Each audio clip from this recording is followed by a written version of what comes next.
Now, hello. We are live. Welcome to the BlabberMouths. So we will start the show the way we do all the time with our intro created by the great Jorge Rodriguez.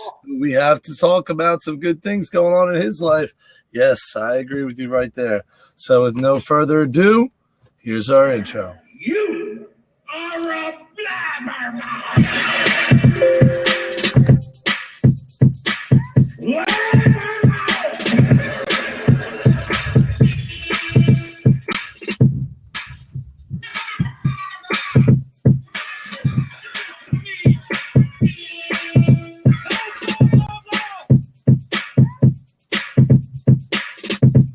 Ladies and gentlemen,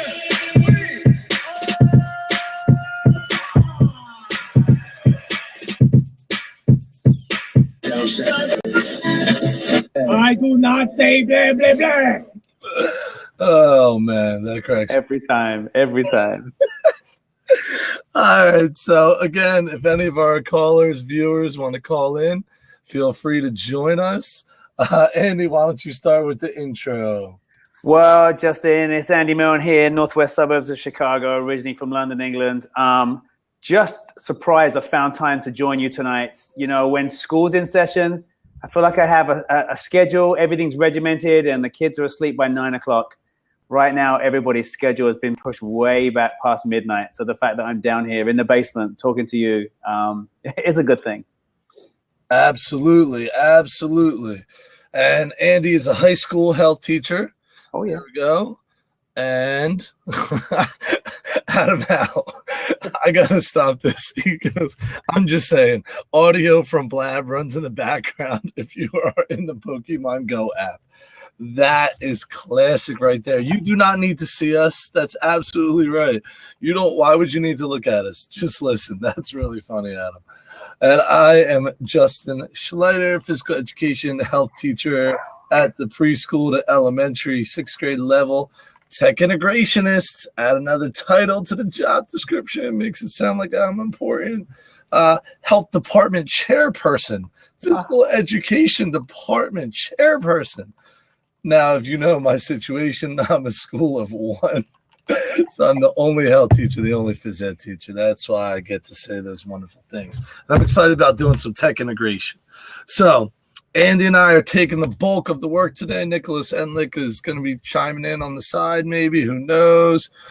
We have Kim Ballard out there. We have Jennifer Casatad, who just did her first blab last week out of Canada. Great to see you. We have some Pokemon Go players out there who are listening. Just don't run into anything. Getting their work in. Look who is joining us. The man, the myth, the legend.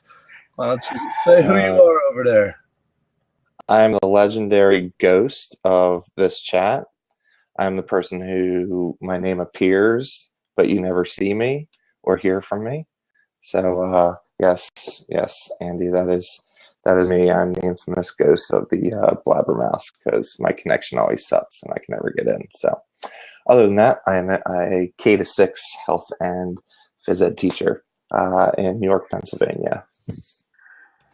Nice. And this week, I went on a bit of a Twitter rant about homework, standing up for homework, even though I don't really give homework.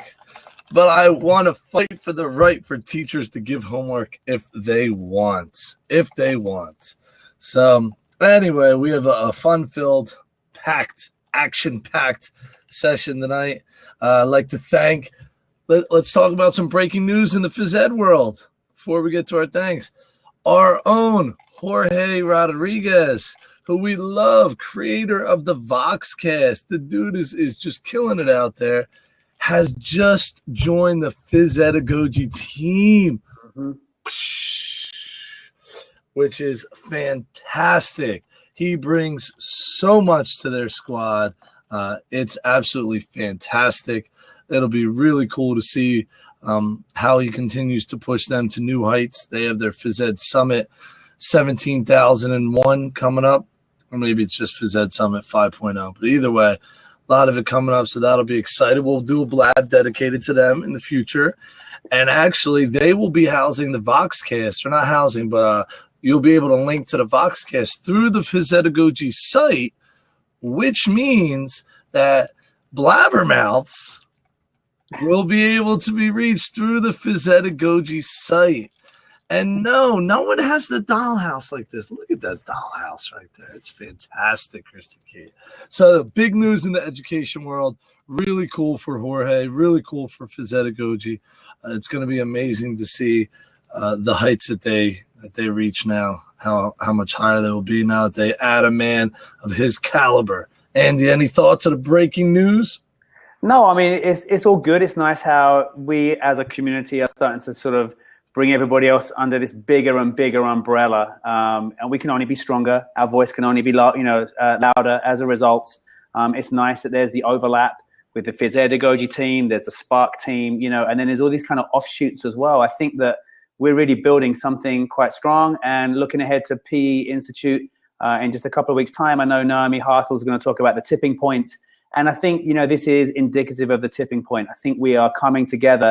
And there is this groundswell now as more and more people jump on board, have the confidence to develop their own voice and collaborate outside of their local circles on social media. So, yeah, keep it coming.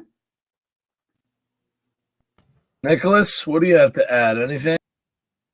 No, I mean, great. He brings a lot to any table. So, it's well-deserved. Phys, if you can pronounce it right, like I can't. If they, keep pushing out the content and stuff that they are with the Phys Ed summits and everything else, then he definitely brings a lot to that table also. So I think it's a win-win. Yeah, absolutely. And it seems like he fits in perfectly with that squad. So it'll be cool to see what's going on out there. So we have Happy Enlick down there. Look at that. We have Mr. Milne over there. Listen. I want to. Oh, go on, Nick. You go first. I want to jump in before Justin starts. I gotta just let everybody know. Yesterday, myself, Eric Meyer, and Nick Spencer did the Spartan race. So I am destroyed. All right. I couldn't lift my arms today. I couldn't do anything. So I'm beat. All right. Yeah, but you're lucky I'm awake. You are the size of that giant in Game of Thrones. So, one of your steps is 5 normal people's steps. Yeah, but I was so out of shape. Justin, listen, I'm excited that you chose to blog this week about your conversation that you had online. Because here's a backstory. A friend of mine here in Illinois sends me a picture of you and says, "Do you know this guy?" I'm like, "Yes, that's Justin. He's my guy." It's like, he's having a beef online with this other teacher, and it's getting a little bit heated. So I take a quick look, and straight away I'm like, wait, I think I know what this conversation is. And I see you two playing backwards and forwards, and I said, listen, they're adults. They're having a grown-up conversation, and I like the way this is now panning out. That your blog resonated with me, and I think it's a solid. You made some solid points.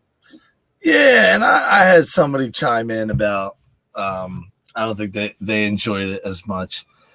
I try not to be rude, but a lot of times my bluntness comes off a little harsh in words that you read in text, which is why we have BlabberMouths. I invited Alice tonight. She never responded. But that's why I like Voxer, because, again, we talk about voice creating the humanity. So, again, I have my opinion, and I'm going to state it. And if it's not all fuzzy and warm and, great for the community, especially when we have some people who are all positive all the time, and that's not being critical. We can't just love everybody all the time and then say, oh, well, we're being critical out there. No, you're not. You're just going, all right, you're great. You're great. You're wonderful. Well, guess what? If you're a thinker, not everyone's that great. Not everyone's that wonderful. And that's how it is. And again, nothing wrong with Alice. Shit, when she puts out her tips on Google, I retweet it. I love it. I learned Control K. I learned Control K from Alice Keeler. If you don't know what Control K is, people, go look it up. It will save you thousands of seconds, which adds up to minutes, which adds up to hours. Alice Keeler has saved that for me. So I do love the lady. I just don't like her views on homework, and that's okay. So anyway, And I think the blog was a good way to wrap it up. And now I don't have to argue anymore. I could not be that guy. I'm not trying to be the arguer all the time. But anyway, long story short, we're here talking about homework. It's really not even about my blog, because my blog was not about homework. It was more about blanket policies. So, that'll be another day. But we are here to talk about homework. We love homework. Or do we? I don't know. Andy, what are your thoughts on homework? Tell me what's going on there. I guess you need to have a definition of homework, and then that brings into play that whole idea that should homework be graded? If so, how much weight does it carry? Should homework be compulsory? Should it be set for everybody? Should all homework be personalized? Perhaps so. I like to think that I can teach my curriculum within the 40 minutes that I have my students in front of me. However, I do need to give them the opportunity to then take that knowledge out of the four walls of my classroom. And if that means I encourage them to go and have conversations with friends and family, to talk to other people about myths and perceptions of behavior of teens, then I think that's important. Do I grade it? Yes. Does it show up in their final grade? No. I think the setting of the homework allows them to take bigger steps towards the end goal, and that is, learning the skills and applying the skills and rehearsing the skills. So if I want my kids to rehearse the skills, I need to encourage them to do work outside of the classroom. All right, before we even get any further, let's talk about that right there. Work outside the classroom. Can we settle that as a definition? Learning outside the classroom, whatever it is that pertains to our class that we either encourage the student to do or force the student to do. Would that be considered homework, Nick?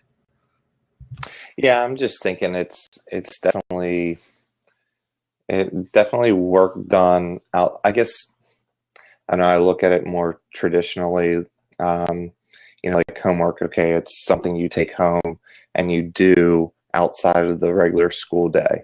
It's work that you do outside of the regular school day, and then it's and that could be anything.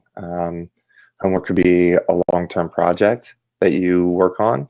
You might be working in groups with somebody else for, 2 or 3 weeks on a long-term project for a class. That's homework. Studying for a test is homework. Or it could be, vocabulary, learning your spelling word, whatever it is, math facts, whatever it is. But I think it's any work that is done outside of the school day.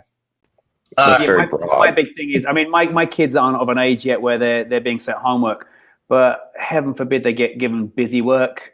If they're given coloring in or gluing and sticking and pasting projects, because I don't see the relevancy in that. And then it bugs me when I hear of teachers. Like, we have teachers at my school, math teachers. Kids get math homework every single day, and that to me numbers is and even numbers.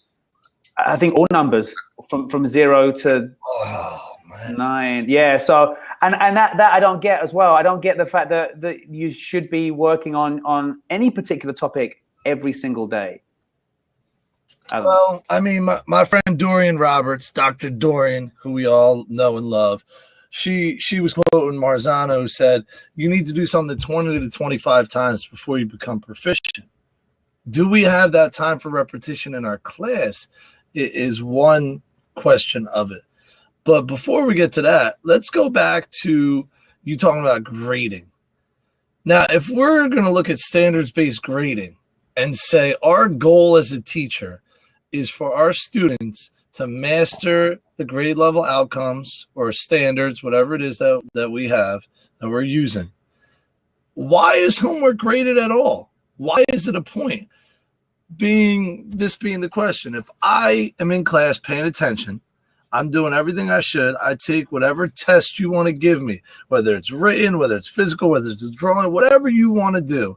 And I show you I've mastered that standard. Do I need to do the homework? A, and B, should it be graded? Nick? No, I think with anything, you got to give people multiple opportunities to show what they know. And again, if I've already proven mastery in a skill, why do I need to keep doing it over and over again? I should be moving on to that next skill. And Exactly. to And me, if I've mastered the skill and you make me do homework, well, now you're just consolidating and entrenching my A. So the A kids are going to get a stronger A. And if I don't get it and you give me homework and I still don't understand it and you grade it, well, you're just going to dig me into a deeper hole. And then I'm not going to dig my way out of it. So me as a failing math student, I should have specific math tasks and problems for me to work on to help me take those steps towards proficiency. right, because if you're assessing your students and you're getting that feedback on, all right, you know, what their abilities are for those specific, whether it's grade level outcomes, standards, or whatever else, Johnny might be working on fractions, Susie might be working on her multiplication facts, because Susie did great with fractions, but she still really needs some help with her multiplication facts. Like, you know, to me, that's, you know, that should be the idea behind it, in order to give kids opportunity, maybe that get that more repetition, practice to get better. But there also needs to be, one of the problems with homework for me is when you're at home, if you don't know what you're doing, then what resources do you have that are going to help you? Because you can't guarantee that parents are there, or parents even know and understand, or anybody else understands. So that to me is even more important, is you have to have resources for them to be able to access how to do it correctly, so they can practice it correctly. Well, now that brings up one of the points that Keeler talks about is equity. Yeah. And the problem I have with equity is we know schools are inequitable. Homework equity is about 20th on my list of things that inequality is in the school. That's what we're going to choose and worry about. Equity is homework. But there is a point that not everyone's going to have technology. However, there are many ways to get around that, such as Sarah talked about. She gave me 4 ways, Sarah, to teach her. Put it on a DVD and send the DVD home. Now you don't need the internet. Most people have a DVD player or something that can do that. You can give them study hall time, lunch time, before and after school time. And I mean, there's many ways to get them in. For my school, about 1 out of 25 kids doesn't have some kind of technology or internet access at home. So we find ways to incorporate them. But when we talk about inequality, I'm not buying it for the homework argument. There's ways around it. Is my point. Yeah, and don't forget, there's that crazy place called the library that usually has computers, free internet, all sorts of stuff that people can access as well. And I know people have done that. Like, they use the local libraries and stuff to give students an opportunity to go and do it. Some schools open up or stay late after school, like you were saying, Justin, to give them an opportunity to do it. Yeah, I mean, there's ways around it. So let's go to the next one. Do you give homework, Nick? Do you give homework? Personally, and the only homework that I give is at the beginning of the year, and that is and I say it throughout the years, just to get kids to get outside and get active as much as possible. To me, they're stuck sitting, they're stuck inside, way too much. And,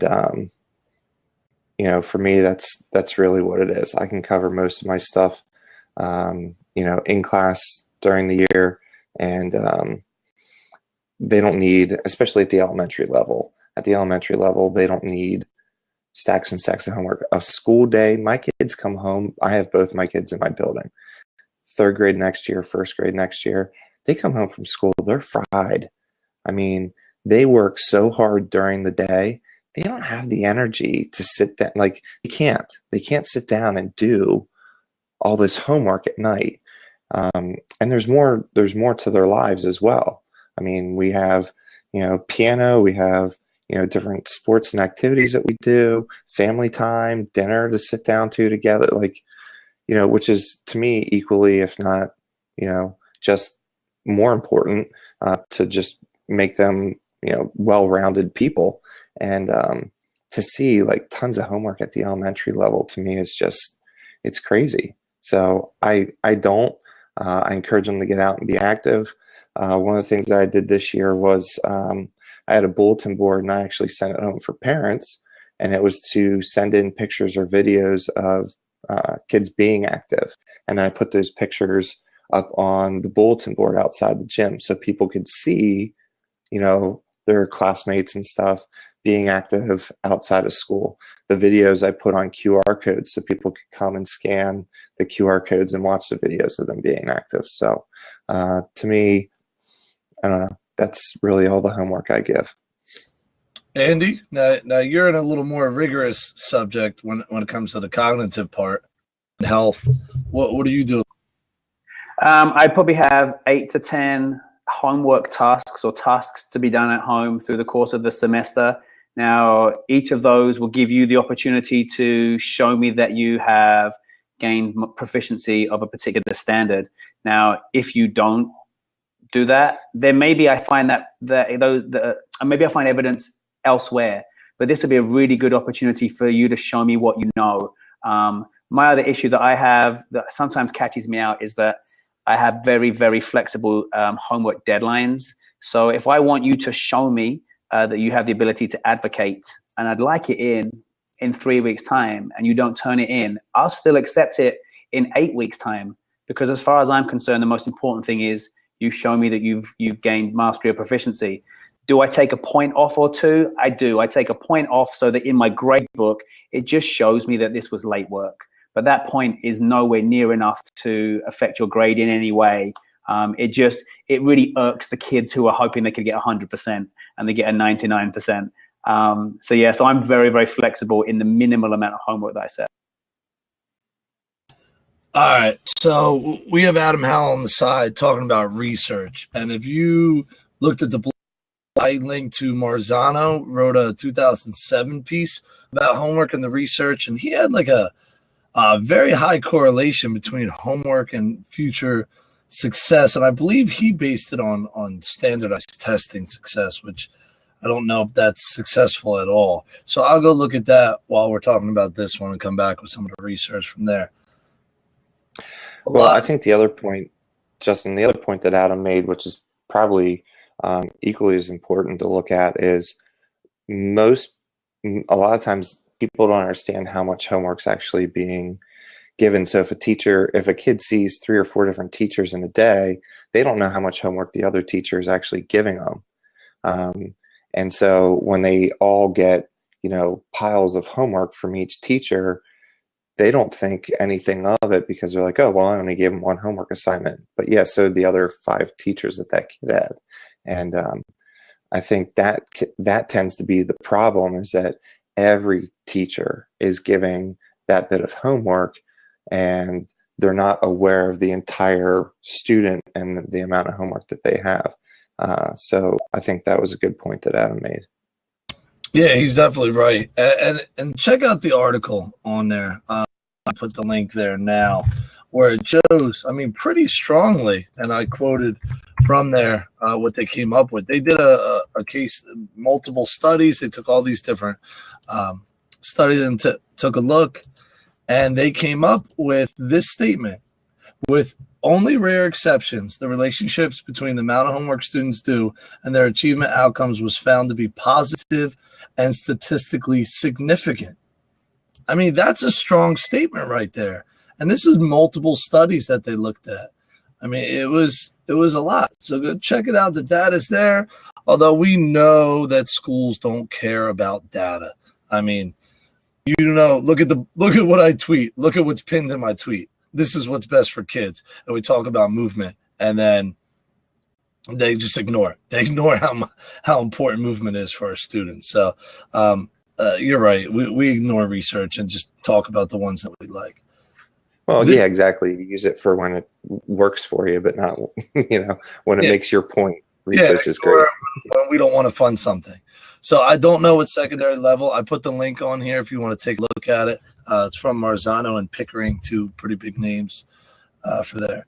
Here's the one that bugs me, the argument for homework that just kills me. Well, how else are they going to learn responsibility? First of all, I've never met a standard that said we have to teach responsibility. And homework is not teaching responsibility. I'm telling you right now, I rarely did homework as a kid. I'm a hot mess when it comes to paperwork and notebooks and all that kind of garbage. It doesn't, when you give me a piece of paper now, today, I lose it from when you give it to me and when I walk to my office. And they know that in my school. I tell them, if you want something for me to get done, email it to me. Homework does not teach responsibility. And what makes it a step worse for me, the kids get kept in at recess for not doing their homework. So now, not only did they not do their homework, so they didn't learn responsibility, you're continuing to give them consequences that aren't working, which to me is insane. That's the whole purpose of a consequence, is to change behaviors. That doesn't make sense. Then on top of that, you're punishing the kid and yourself for the afternoon because the kid's going to be a hot mess because he didn't get any socialization time and time to move around because you had him sitting at a desk for 2 hours in the morning and another 2 hours after lunch. So for me, it's absolute garbage, the whole thing about teaching responsibility. That's not our job, first of all. Is it a byproduct of what we do? Sometimes. Is it ever explicit in what we're doing? Not really. I don't know. I don't mind it naturally occurring in my class, but to say that's why I'm giving homework, hot mess. Mr. Nessie, House of Ed Tech, is gracing us with his presence. He got himself in the garage. Wow, his wifey kicked you out? No, the studio is under construction currently. So that's why the cool's up top. Nice. So what do you have to add to this conversation? Well, it's not that I'm advocating for homework, but I believe Nick made a point a few minutes ago about, like activities that kids are doing, whether it's Little League, music, Boy Scouts, Girl Scouts, whatever, that there are so many things that take place that, we put in the nice department of it makes our kids well-rounded and, makes them better citizens, better individuals. And I just made the point that, there were activities, 30, 40, 50 years ago. Families were even more closely knit. There were no mobile devices to distract everybody at the dining room table. There were just a lot of things that I think but there was homework then. And now we're basically saying, well, there's so many other things we want our kids to do. And I think maybe one thing that factors into that is, the type of homework that's given, what is the value of an out of school assignment? But part of me part of me disagrees with the idea that, kids have so much other stuff going on. Yeah, and we have to look at what we value. But you got to look at the makeup of the school day. What was the makeup of the school day as well 50 years ago? They had like an hour for lunch where they went home for lunch. They didn't eat at school. They had outdoor activities throughout the morning, throughout the afternoon. Now we take away recess. We punish them and keep them in during recess. We've gone from 3 recesses a day to maybe 1.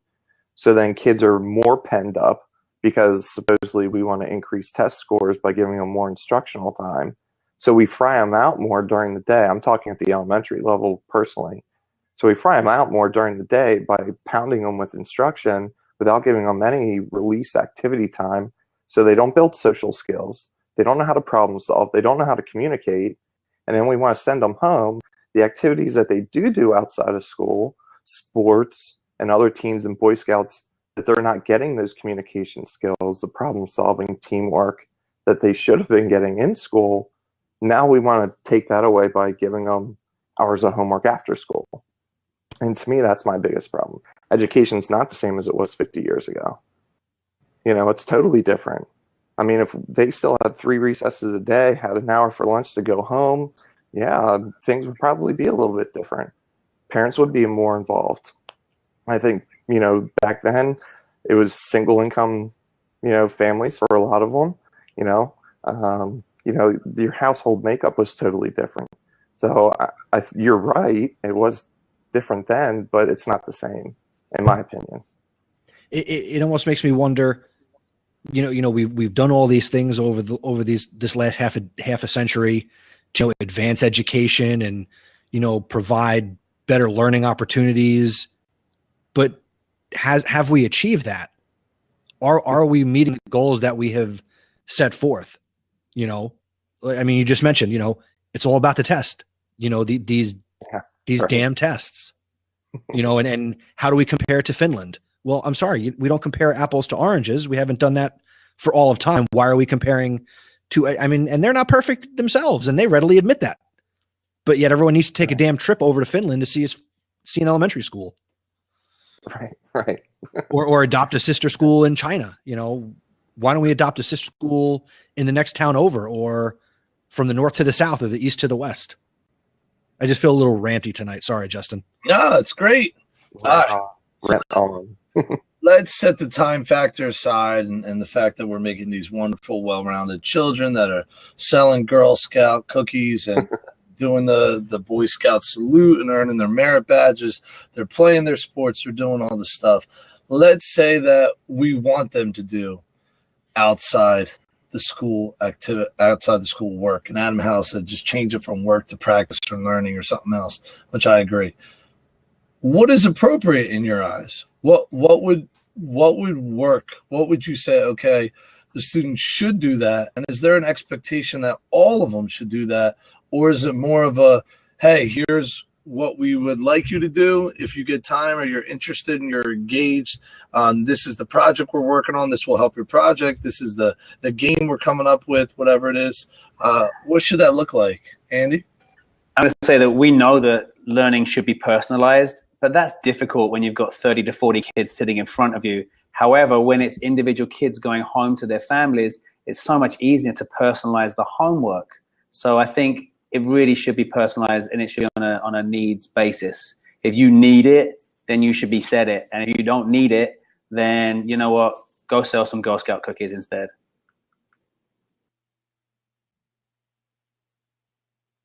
Yeah, and for me, I don't even give homework.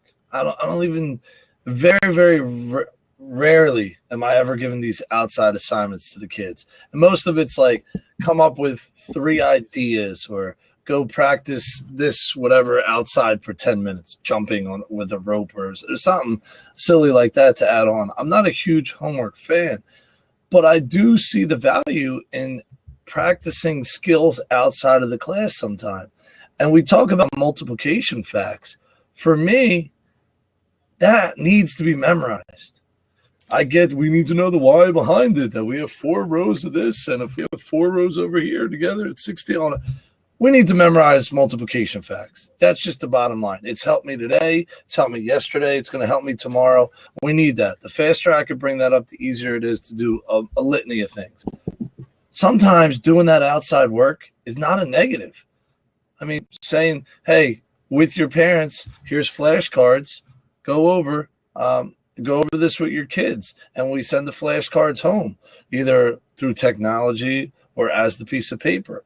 I'm not willing to say that I'm never going to give homework or make that blanket statement. That's where my problem is.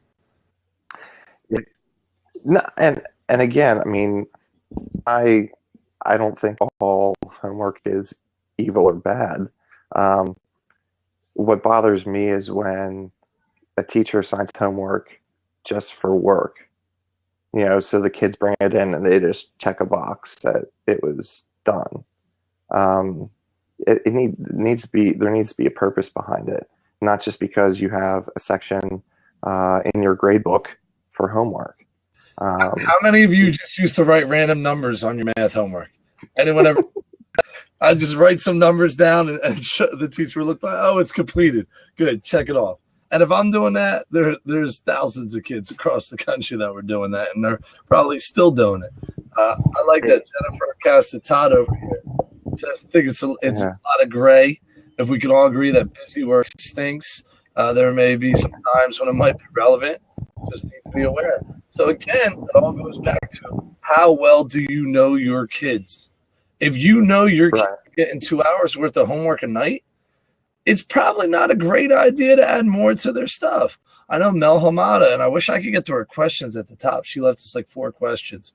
I can't scroll all the way up there, but she said she noticed her kids are having an hour and a half to 2 hours. She goes, as a group, we decided what can we do to take some of that off the kids' plate. And she said, I'm going to make sure in my class and in the phys ed and health classes, we are not going to be giving homework. So, and yeah, going back to what Adam's saying on the side, if you have guardians that are going to help with the homework, yeah, they're going to do better. The problem is now with our new math, I barely know how to do this new math. You think a parent who probably didn't like math when they were in school, now they're trying to figure out this math, they're frustrated. New way of explaining the math or teaching the math. Heidi Carr over there. Yeah. Different way of teaching math from when we were young. And the parents weren't exposed to. So now you have to go and they have to figure it out. If they don't have the resources, I think this is where the equity comes in. 2 + 2 will always be 4. Yes, I get it. But let's teach the why behind it, because it's very important. Sometimes we just have to memorize things. That's just my view on math. We have some math teachers on the side. Well, just if I could jump in for a second, one of the things you had said about, homework with phys ed, there's really no reason for, for the math teacher to assign 35 problems of the same thing, especially if a student understands the concept, almost, break it down. If you get it, do 5 problems. If you rate yourself here, do this many. If you feel like you struggled with today's lesson, then by all means go home and, work through a reasonable amount of work to get yourself better at this skill, and here's why you need this skill. I would almost say that homework in phys ed would be more valuable than homework in math. Think of the growth and development and the uncoordinated nature of the elementary school student, the middle school student, and just the overall health benefits to say, hey, develop, a self-directed movement plan, go home and you're working on, jumping, go home, play hopscotch, go play basketball, go do something. I think that would bring kids more value. Yeah. I mean, listen, anything we're doing outside that's movement can be valuable to our students. So I have no problem there. Mandating it, kind of hard. And then the other thing is, did you do this? I mean, yeah, I did it. Cool. How do we assess that? Do we care? I'm telling my kids, we need to move, go out there, go do something, practice this. If we're doing, juggling in soccer for that day, if you have a ball, any ball, a football, a wiffle ball, go home and try to juggle whatever you can. I mean, that's about as far as I'll go, because it's really hard to mandate that. And for us right now, we don't feel the pressure in health because it's not a tested area. So I think that's a little easier, that we don't worry so much like the classroom teachers do when their evaluations are based on a lot of this, or, how valuable they are to the school. Nick, what do you have to add? Yeah, back to Chris's point, our librarian technology teacher, he was a classroom teacher for years, and we've had to talk about homework and stuff a lot. And he's like, I'm going to know within 5 problems whether or not you know what you're doing or not. So to have a kid do 20, 30 problems that he can't do is just going to beat him up and, just crush him. He's like, I can tell whether in 5 problems, whether or not you know what you're doing or not. So if you want to send it home to kind of refresh and check to make sure that they know what you covered in class, 5 problems, maybe 10, and you'll know, not hours worth of problems and everything else. And, Chris, you made that point of like 30 some problems and something they can't do. And, it just kind of, defeats the purpose. And, we really want to try to build kids up, not knock them down. And I think homework is, can be used to then come back and check in, all right, what did we get? What didn't we get? All right, so then what do we have to cover? What do we have to go over? And, if you use it that way, then I could see how it could be beneficial.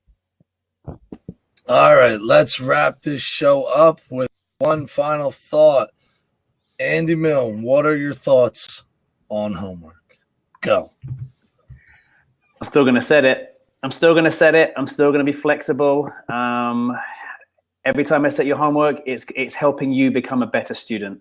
Whether you choose to take that opportunity or not, that's on you. The proof is in the pudding. Your grade will show at the end of the day whether you have given me multiple opportunities to assess your proficiency or just limited opportunities. So I'm not changing my stance, and I think my stance is correct. But I've got a big head. Mr. Nessie, what are your final thoughts? Even though I jumped in late, I'm going to say that homework can have value if value is given to it, and that goes far beyond the points or the check mark that you give to it. Make it have a purpose, and if you can, give the kids every opportunity to get it done in class or in school, and then, just make it work. Doesn't necessarily have to be done at home. Nick? All right, so before I forget, we went through, our school district just redid our grading policy for next year. So we went from being a standards-based grading system, I think K through 8, and now we are going back to percentages for whatever reason. And it was, I guess, voted on and is, I guess, formally the policy that 10% of the kids' grades will be homework. So that's an official school policy, is that 10% of a student's grade will be homework. 90% will come from any other formal type of assessments. Where did you say you teach? 1980? We went back, not back to the future. We went back in time. Yes. It's a wrap for me. Homework. Try to avoid it at all costs. Sometimes it's it's beneficial to our students. We either just can't get to it, or there's certain things that you want them to do at home. If I give them a food journal blog, like, what did you eat from when you woke up to when you went to bed? Sometimes they're going to have to write their dinner down right after it. So I think we could all agree busy work is garbage. Assigning homework just to assign homework is a archaic practice. It's just silly. But I cannot sit here and say I will never give homework, or there should never be homework sent home from any teacher. There are some benefits to it that we need to rely on sometimes. So that's my views. Thank every person. I thank you from the bottom of my heart that you are here watching, listening, doing anything, whether it's current or in the future, listen to this on the podcast, whatever it is. Again, time is our biggest commodity, most precious commodity. We never get it back. And the fact that you spend it listening to us crazy white people over here, I appreciate it. So thank you very much. Have a good evening with that. Peace.